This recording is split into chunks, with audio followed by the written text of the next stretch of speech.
Would you like to know why you really feel unsafe all the time? I'm going to answer first for anger repressors, second for hurt repressors. Anger repressors, even though it really feels like your sources of unsafety are people in situations out there, external to you, the real source is buried inside your body, yeah? The call is coming from inside the house, as someone hilariously commented the other day. You feel unsafe and afraid much of the time because of the buried anger in your body. At some point in childhood, you learned that anger isn't safe, and so you buried and repressed your anger in order to keep yourself safe. So now you've got the emotion that you're the most afraid of inside of you, creating your anxiety and sense of unsafety. You're not technically afraid of what other people might do, like overpower or attack or dominate you. You're afraid that if they do, you might have to get angry.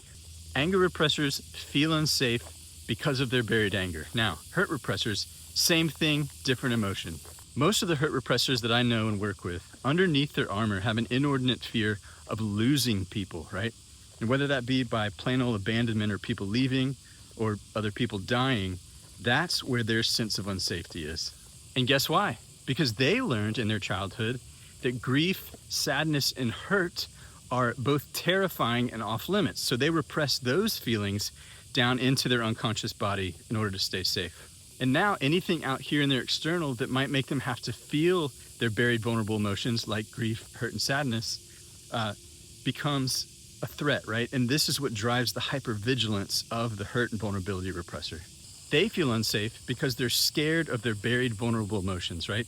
Not technically because people might leave or abandon them or die, but because of what they'd have to feel that's already buried inside of them if those things were to happen. So if you'd like to resolve your sense of unsafety, then find out and resolve whatever emotion you primarily repress. So you can do that right here.